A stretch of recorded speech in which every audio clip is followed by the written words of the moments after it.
A paz do Senhor Jesus, meus amados irmãos. Aqui é a missionária Arlete, iniciando a primeira pré-aula deste quarto trimestre de 2019, quando estamos estudando o tema Apologética Cristã, a importância da defesa da fé diante dos desafios da sociedade atual, comentada pelo pastor Joabes Rodrigues do Rosário. Hoje estaremos comentando a primeira lição dessa revista, que traz como título Preparados para Responder sobre a Fé Cristã. Mas antes de iniciarmos o nosso estudo, como de costume, vamos buscar a direção do Espírito Santo de Deus, o nosso professor por excelência. Pai querido, Pai amado, mais uma vez estamos aqui agradecidos a Ti, Senhor, pela grande oportunidade que temos de estudarmos a Tua Palavra. Senhor, eu te peço uma bênção especial neste dia por todos aqueles que ensinam e lideram as escolas bíblicas de todo o país, de todo o mundo. Abençoe este professor, esta professora que está me ouvindo agora, dando graça, dando entendimento da Tua Palavra e o discernimento necessário para que possam prosseguir na sua caminhada cristã. Se Tu conosco, nos direcione e nos revele as Tuas verdades, em nome de Jesus. Amém. Amados, louvo a Deus por mais esta oportunidade de iniciarmos juntos este estudo bíblico, agradecendo aqui pela sua companhia e participação em nosso canal, pelas visualizações, pelos likes e comentários e também a divulgação destes vídeos. Convido você, meu irmão ou irmã em Cristo, que ainda não é inscrito neste canal, a inscrever-se agora, deixar o seu like e sentir-se à vontade para comentar a lição estudada e compartilhar o vídeo com outros irmãos.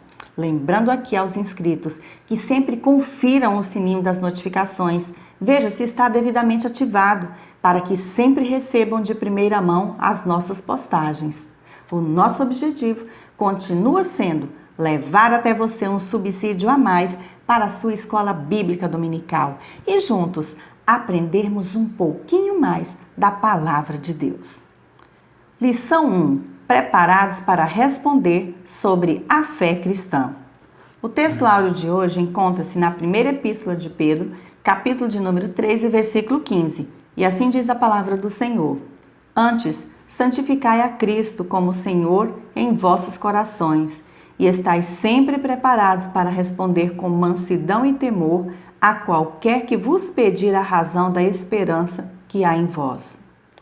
A verdade aplicada de hoje nos diz que o discípulo de Cristo precisa buscar continuamente estar preparado para responder aos questionamentos acerca da fé e da esperança professadas. Os textos de referência encontram-se em Atos dos Apóstolos, capítulo de número 17, os versículos 16 ao 19. E assim diz a palavra de Deus. E, enquanto Paulo os esperava em Atenas, o seu espírito se comovia em si mesmo, vendo a cidade tão entregue à idolatria, de sorte que disputava na sinagoga com os judeus e religiosos e todos os dias na praça com os que se apresentavam. E alguns dos filósofos epicureus e estoicos contendiam com ele. Uns diziam: que quer dizer este paroleiro? E outros: parece que é pregador de deuses estranhos. Porque lhes anunciava a Jesus e a ressurreição.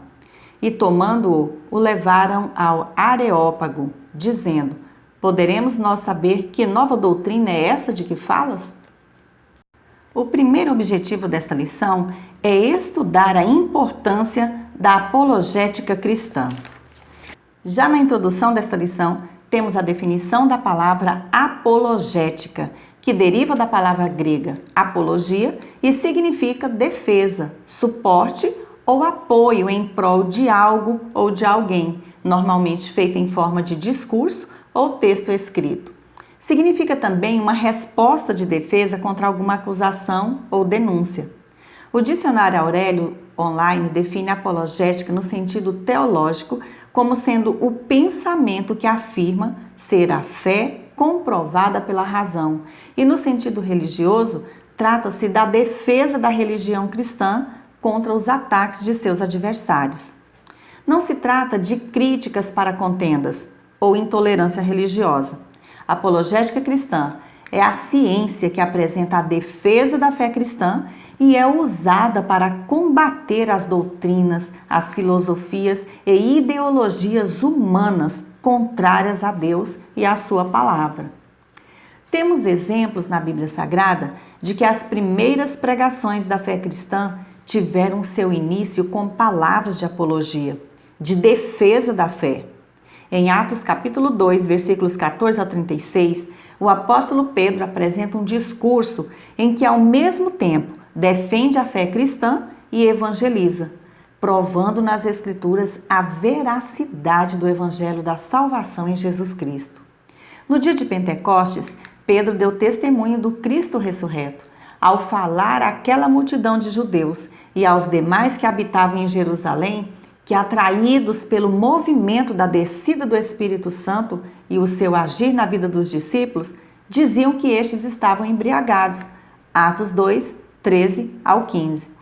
Pedro defendeu-os, dizendo que aqueles homens, cheios do Espírito Santo, não estavam embriagados como diziam, pois eram apenas 9 horas da manhã, quando esses fatos aconteceram, e os judeus abstinham-se de comer e beber em dias sagrados até o fim do dia. Vemos claramente a presença da apologética cristã no Novo Testamento, em textos bíblicos como Atos 22:1, Atos 26, 1 ao 29, 1 aos Coríntios 9:3, 2 aos Coríntios 7:11, Filipenses 1:7 e 2 Timóteo 4:16 e outros. Vejamos como o apóstolo Pedro nos orienta a fazer apologia, ou seja, a defesa da nossa fé. Antes, santifiquem Cristo como Senhor em seu coração. Estejam sempre preparados para responder a qualquer pessoa que pedir a razão da esperança que há em vocês. 1 Pedro 3,15. Necessariamente, em toda pregação verdadeiramente cristã, existe uma conotação de defesa do Evangelho, que combate as heresias e os modismos teológicos que nada têm a ver com as doutrinas bíblicas. Tópico 1. A importância da apologética cristã. A defesa da nossa fé no Senhor Jesus Cristo e na sua palavra é de suma importância para o cristianismo nos dias atuais, onde se vê cada vez mais o surgimento de seitas, heresias e inovações teológicas alheias à palavra de Deus, se infiltrando nas igrejas cristãs. É extremamente necessário que saibamos em quem temos crido. 1 Timóteo 1,12. A razão da nossa fé, a grande esperança da igreja, devidamente fundamentados na palavra de Deus, para que tenhamos condições de sermos verdadeiros apologistas, ou seja, refutar todo ensino e doutrina contrária, e também saber argumentar com sabedoria aqueles que são contra a sã doutrina e o verdadeiro cristianismo, dentro e fora da igreja, e querem fazer prevalecer suas ideologias, suas filosofias e a sua decadência moral. Deus não nos chamou para ficarmos calados e alheios ao que está acontecendo à nossa volta, mas sim nos chamou para sermos suas testemunhas até os confins da terra, levando a sua palavra e anunciando a todos o evangelho da salvação. Para isso, não precisamos ser especialistas em apologética, mas devemos buscar o conhecimento bíblico e também secular e científico para sabermos explicar o que acreditamos e por que acreditamos, bem como propagar essa fé, responder a eventuais questionamentos e defendê-la quando for necessário. Daí a importância de buscarmos o conhecimento da apologética cristã. Subtópico 1.1. Coração e mente comprometidos com a fé. Neste subtópico, o comentarista cita a primeira epístola de Pedro, capítulo 3, versículo 14, onde os cristãos estavam sendo exortados quanto a lidar com o sofrimento por amor a Cristo, não permitindo que o medo ou as perturbações lhe afastassem da fé. Segundo o comentário bíblico Moody, havia um perigo real de deserção em face da morte. Plínio descreve como era sumária a alternativa concedida aos cristãos: amaldiçoar a Cristo ou morrer. E não eram poucos os que retrocediam. Muitas vezes, diante dos sofrimentos ou perseguições, se baixarmos a guarda, o medo nos cerca e pode até comprometer a nossa visão espiritual e a nossa fé. É por isso que devemos estar sempre ligados ao Espírito Santo de Deus, deixando que Ele acalme o nosso coração, as nossas emoções, para que tenhamos a mente, a parte racional do nosso ser, verdadeiramente comprometida com a fé em Cristo. Como verdadeiros cristãos, não temos razão para nos alarmarmos diante de qualquer coisa que possa nos acontecer. Temos que firmar o nosso coração e a nossa mente em Deus, o nosso protetor, forte e poderoso, capaz de resolver quaisquer tipos de problemas ou conflitos em nossas vidas, que trabalha por nós e nos sustenta em todas as nossas provações.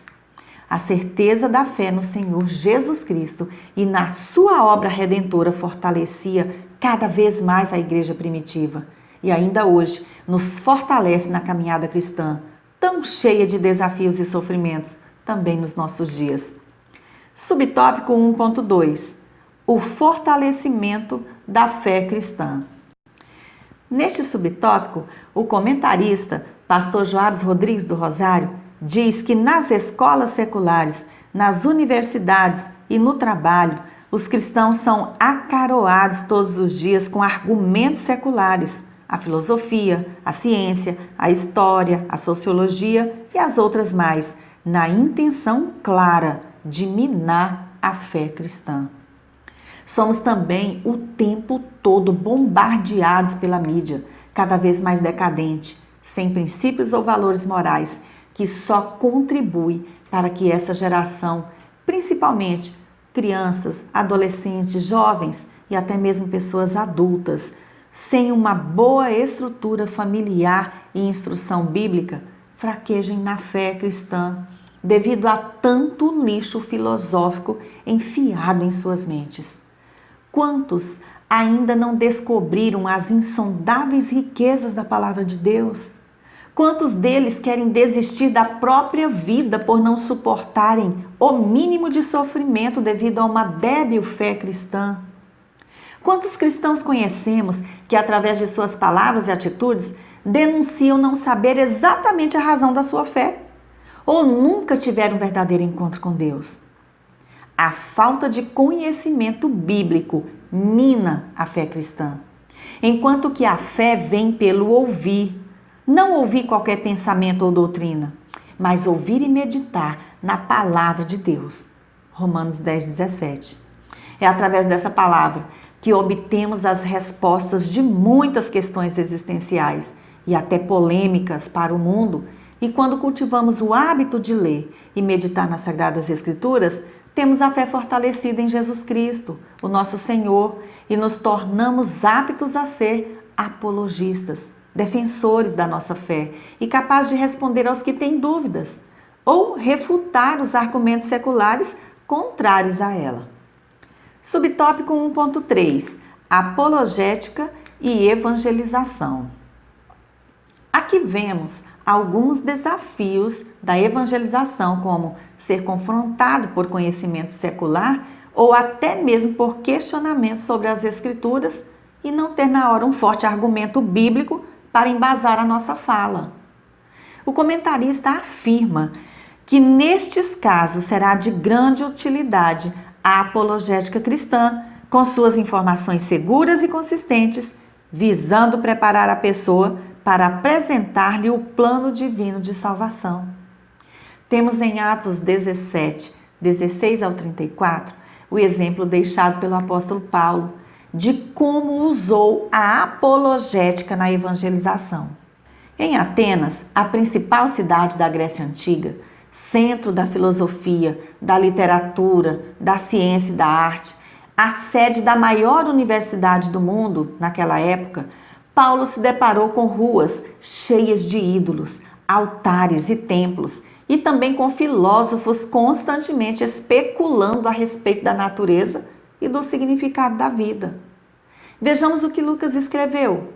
pois todos os atenienses e os estrangeiros que ali viviam não se preocupavam com outra coisa, senão falar ou ouvir as últimas novidades.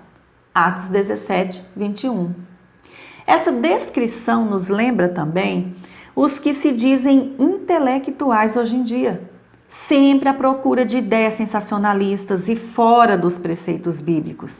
A situação daquela cidade deixou o apóstolo Paulo indignado por ver tantas pessoas sendo enganadas pelo diabo. Eram tantos deuses para serem adorados que os gregos, talvez por medo de esquecer algum, erigiram um altar ao Deus desconhecido. Paulo, sem perda de tempo, aproveitou aquele gancho religioso para lhes anunciar: o Deus que fez o mundo e tudo o que nele existe, sendo ele Senhor do céu e da terra, não habita em santuários feitos por mãos humanas. Atos 17, 24. Enquanto esperava a chegada de Silas e Timóteo, Paulo começou a pregar na sinagoga, em praças públicas, mas acabou sendo ridicularizado pelos filósofos epicureus e estoicos, que o chamaram de tagarela, conforme Atos 17, 18. Os epicureus eram seguidores do filósofo Epicuro, que viveu entre 341 e 270 a.C., e ensinava que o maior bem na vida é a felicidade, entendida como a libertação do sofrimento e do medo. A filosofia por ele apregoada era extremamente materialista e ensinava que o bem supremo é o prazer e ser feliz. Viviam como se não houvesse um porvir. Importa o aqui, o agora, o imediato, e acreditavam que se os deuses de fato existiam, eles não se envolviam com o que acontecia na Terra. Já os estoicos eram seguidores do filósofo grego Zenon, que morreu 265 a.C. Zenon ensinava que o mais alto objetivo do ser humano é viver de acordo com a sua razão e praticar a virtude, dominar as paixões, não sentir-se atraído pelo prazer e não se deixar vencer pelo sofrimento. Eram panteístas e achavam que o universo era governado por um propósito ou uma vontade absolutos, com os quais as pessoas tinham de se conformar, não se deixando levar pelas circunstâncias ou mudanças externas. Aquele que fizesse isso alcançaria a perfeição da virtude.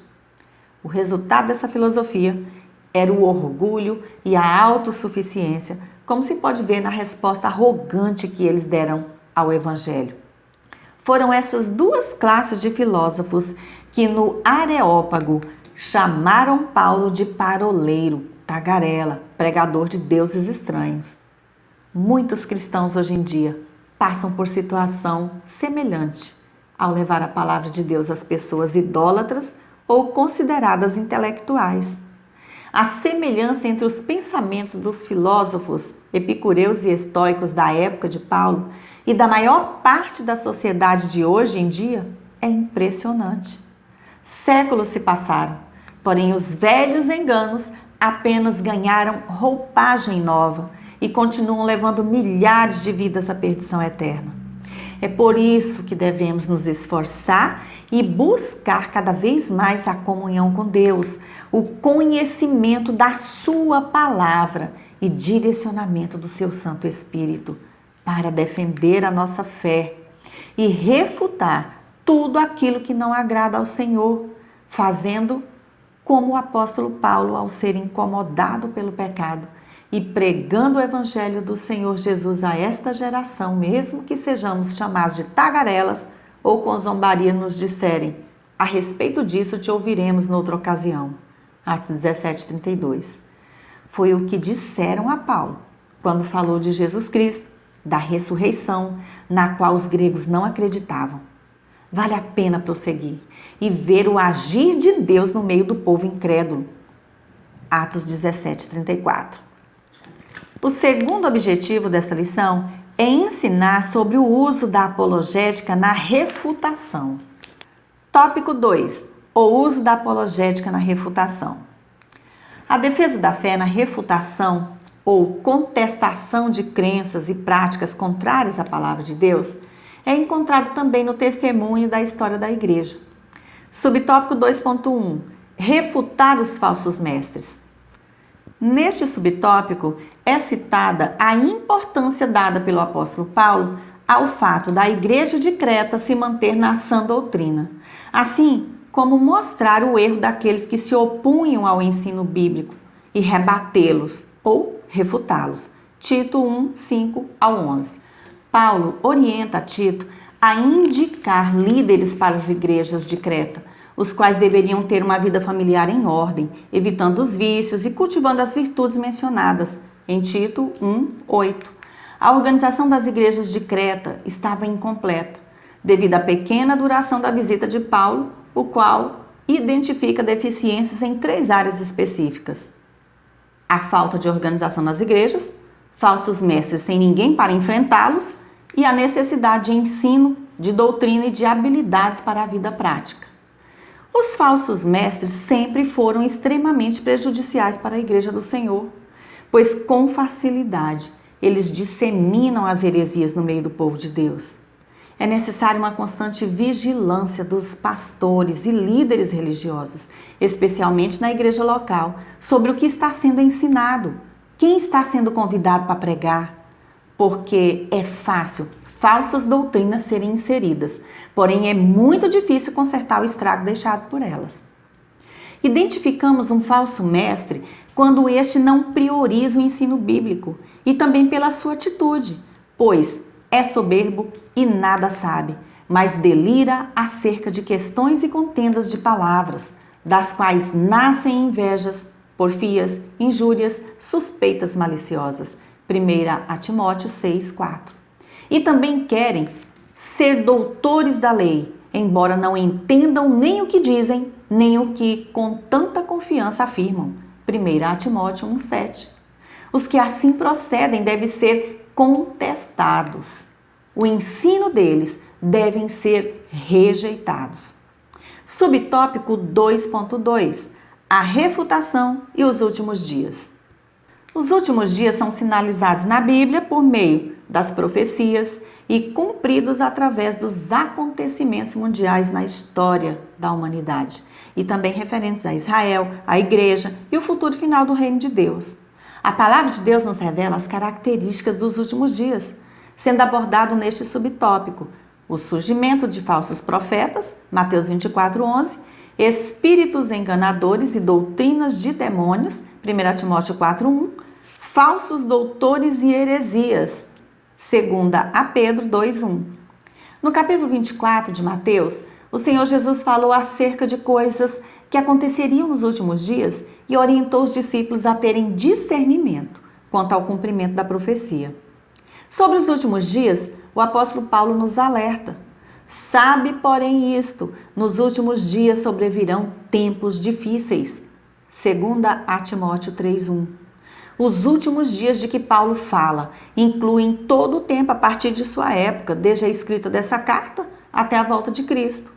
O surgimento de falsos mestres e a decadência moral cada vez maior que os acompanha são fatos comprovados também na nossa era cristã.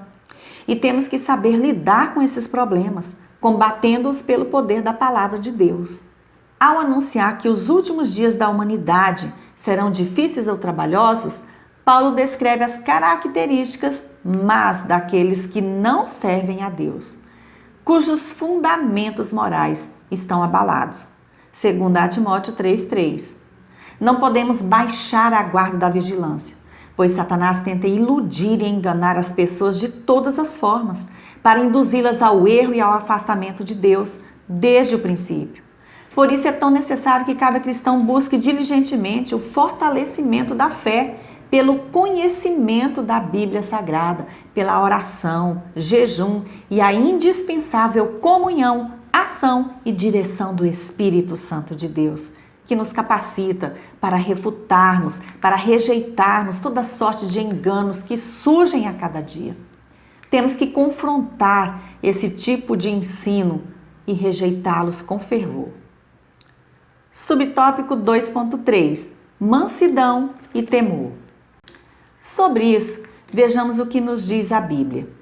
Antes, reverenciai a Cristo como Senhor em vosso coração, estando sempre preparados para responder a qualquer pessoa que vos questionar quanto à esperança que há em vós. Contudo, fazei isso com humildade e respeito, conservando boa consciência, de tal maneira que os que falam com malignidade contra o vosso bom comportamento, pelo fato de viverdes em Cristo, fiquem envergonhados de suas próprias calúnias.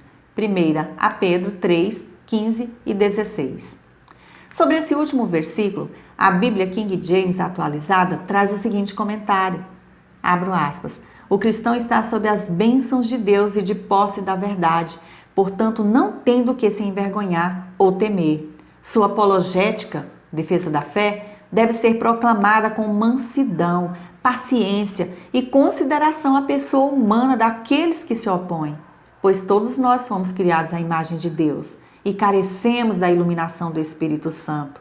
Sempre que tratamos aqueles que nos caluniam ou difamam com mansidão, compreensão e respeito, inclusive baixando o tom da nossa voz, demonstramos que a amargura do oponente não faz sentido e entregamos a situação ao perfeito juízo de Deus. Mateus 5, 1 ao 12, Lucas 1, 48. Fecho aspas. O terceiro objetivo desta lição é mostrar o uso da apologética na defesa. Tópico 3. O uso da apologética na defesa. O comentarista pastor Joabes nos diz neste tópico que a apologética defensiva é aquela que apresenta respostas aos críticos das verdades afirmadas pela fé cristã, bem como àqueles que demonstram dúvidas sinceras a respeito das verdades fundamentais reveladas nas Sagradas Escrituras. Não devemos confundir com a atitude defensiva que caracteriza a reação de medo e insegurança de alguém que não está interessado em ajudar o outro, pois acha que está correndo perigo e ameaçado. Subtópico 3.1. A defesa do cristianismo ante os ataques do judaísmo. Uma das primeiras dificuldades que surgiram na igreja primitiva foi causada pelo seu rápido crescimento, onde gentios e judeus foram se convertendo, apesar da enorme separação entre eles, tanto social quanto religiosa. Naquele tempo, alguns cristãos judeus insistiam em continuar a guardar a lei, colocando obstáculos entre judeus e gentios que se convertiam a Cristo. A situação ficou tão séria que os judaizantes acabaram provocando uma crise de ordem doutrinária. Vejamos o que diz a Bíblia. Alguns homens que haviam descido da Judéia passaram a ensinar aos irmãos: se não vos circuncidardes conforme a tradição instituída por Moisés, de forma alguma podeis ser salvos. Atos 15, 1. Esses falsos mestres acreditavam que para alguém realmente ser cristão, primeiro precisava tornar-se judeu ou pelo menos abandonar a própria cultura e identidade e adotar o estilo de vida dos judeus. Esse ensino provocou sério debate, especialmente quando se tornou claro que tais mestres não haviam sido enviados pelos apóstolos, nem representavam a posição oficial da Igreja de Jerusalém. Uma delegação, liderada pelo apóstolo Paulo e Barnabé, foi enviada de Antioquia para discutir o assunto com os apóstolos em Jerusalém. Ali, por volta de 48 d.C., ocorreu o primeiro concílio da igreja e o falso ensino dos judaizantes foi refutado e combatido pelos apóstolos. Atos 15, 6 ao 21. Não dava mais para negar o cumprimento das profecias, a graça salvadora do Senhor Jesus sobre os gentios e nem o agir do Espírito Santo entre eles. As verdades aprendidas aqui continuam bem claras a todos que creem na salvação em Jesus Cristo, porque pela graça sois salvos, mediante a fé, e isso não vem de vós, é dom de Deus, não de obras, para que ninguém se glorie. Efésios 2, 8 e 9. Ao mesmo tempo em que a Bíblia nos ordena a pregar a palavra, a tempo e fora de tempo, também nos ensina a redarguir, repreender e exortar com toda longanimidade e doutrina, segundo Timóteo 4:2. E por que devemos proceder assim? O versículo seguinte responde: porque virá tempo em que não suportarão a sã doutrina, mas tendo comichão nos ouvidos, amontoarão para si doutores conforme as suas próprias concupiscências. Segundo Timóteo 4:3. Subtópico 3.2: Defesa do cristianismo ante o paganismo. Naquele tempo, uma grande investida do diabo se levantou contra a igreja. As heresias, infiltradas pela bagagem cultural trazida por grande parte daqueles que se convertiam ao cristianismo e tentavam mesclar a doutrina cristã com o paganismo.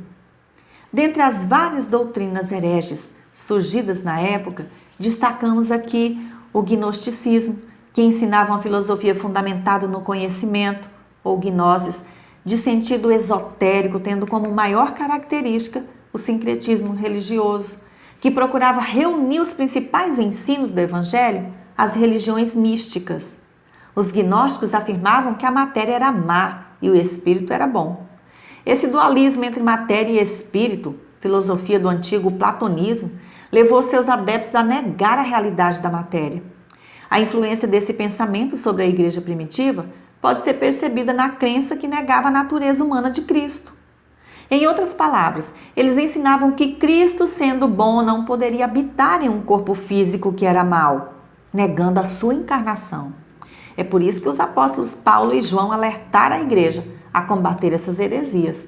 Colossenses 2:8, 1 João 2:22 e 23, 4, 2, 3 e 15. A igreja deve estar sempre alerta para refutar os costumes pagãos e superstições de pessoas novas convertidas ao cristianismo, ou até mesmo nos costumes pagãos embutidos nos modismos teológicos dos nossos dias, para não cair no mesmo erro do passado. Subtópico 3.3: A defesa do cristianismo perante a filosofia grega. Lemos em Colossenses 2:8: Tenham cuidado para que ninguém os escravize a filosofias vãs e enganosas que se fundamentam nas tradições humanas e nos princípios elementares deste mundo, e não em Cristo.